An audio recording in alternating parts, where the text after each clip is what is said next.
in Mark chapter number 5, verse 21. When Jesus had again crossed over by boat to the other side of the lake, a large crowd gathered around him while he was by the lake. Then one of the synagogue leaders named Jairus came, and when he saw Jesus, he fell at his heel or his feet. He pleaded earnestly with him, "My little daughter is dying. Please come and put your hands on her so that she will be healed and live." So Jesus went with him. A large crowd followed and pressed around him, and a woman was there who had been subject to bleeding for 12 years. So she had suffered a great deal under the care of many doctors and had spent all she had. Yet instead of getting better, she grew worse. When she heard about Jesus, she came up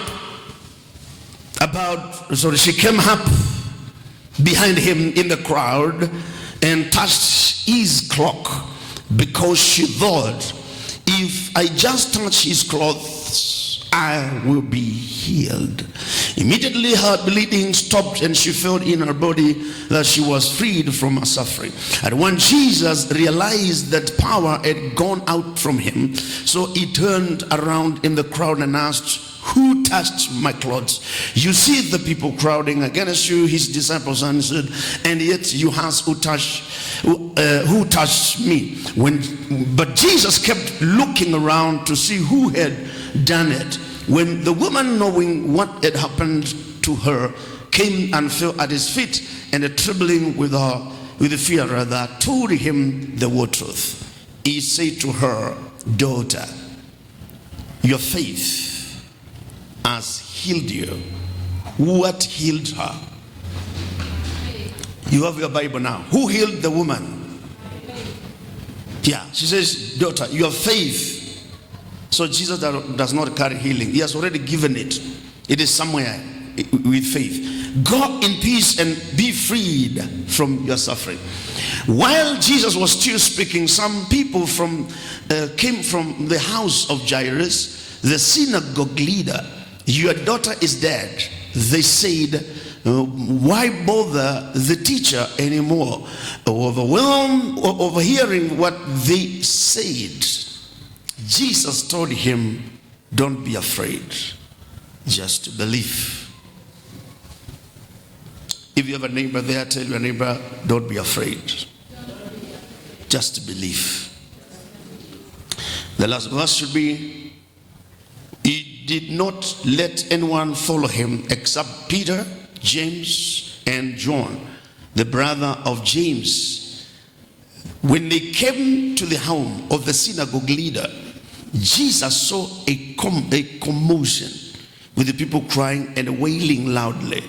He went in and said to them, "Why all this commotion and wailing? The child is not dead, but asleep."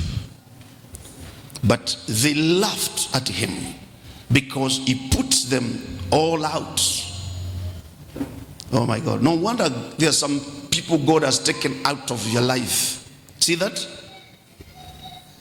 After he put them all out, he took the child father and mother and the disciples who were with him and went in where the child was. He took her by the hand and said to her, "Talitha, come," which means, "Little girl, I say to you, get up." Immediately the girl stood up, began to walk around. She was 12 years old. And at this they were completely astonished.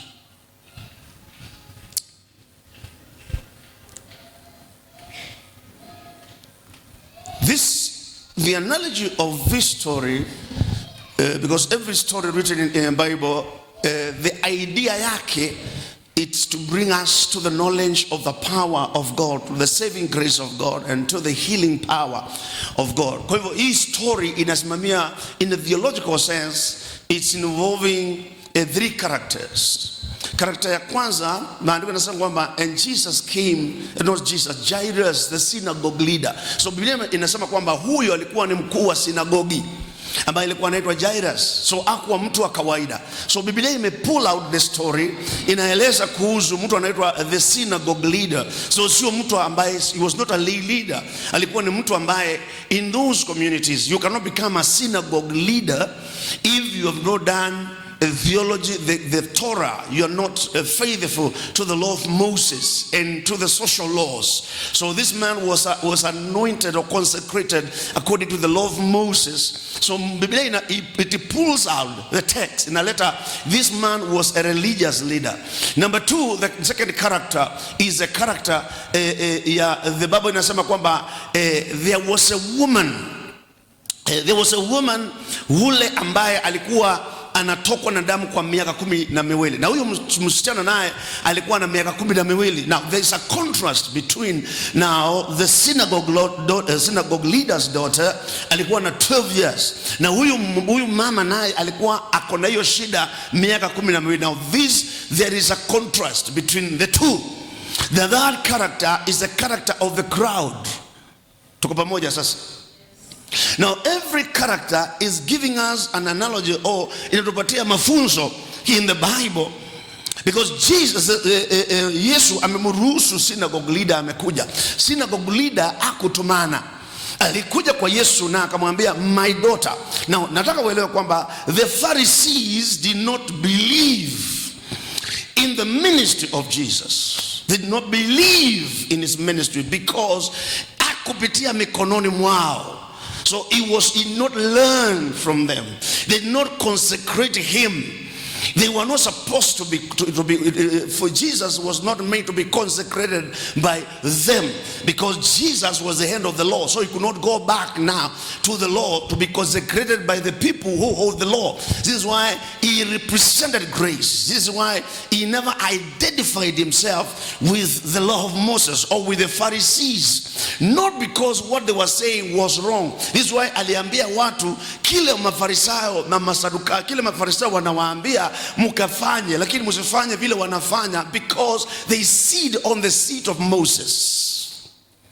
Now hii inaonyesha kwamba hawa watu Yesu did not identify with them. This is why they hated him. Kama Yesu angepitia kwao hawangekuwa na shida na yeye. Lakini Jesus alipitia kwa Yohana Mbatizaji, John the Baptist. And now when alipokuja, alikuja kinyume na maadili ya dini yao. Maana maadili ya dini yao haikumwamini Yesu Kristo kama mwana wa Mungu.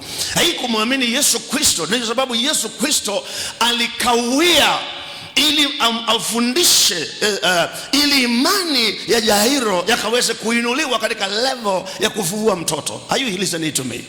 And sometimes Mungu anaweza kawisha baraka yako ili ya kwamba ajenge imani yako. Ndio imani yako iweze kufika katika kiwango ambaye God can provide. Au imani yako inaweza pull down, because Biblia inasema kwamba your faith has made you whole. So it's not God who is going to do that, because God ametengeneza mechanism, a system that works for those who believe. This one Biblia inasema kwamba without faith it is impossible to please God, because those who come to God must believe that he exists and is a rewarder of those who diligently, not occasionally, those who diligently seek him. Nasema those who seek him, they will find it, and they must believe the heavens and the earth were created by him. This is why Yesu ana shida.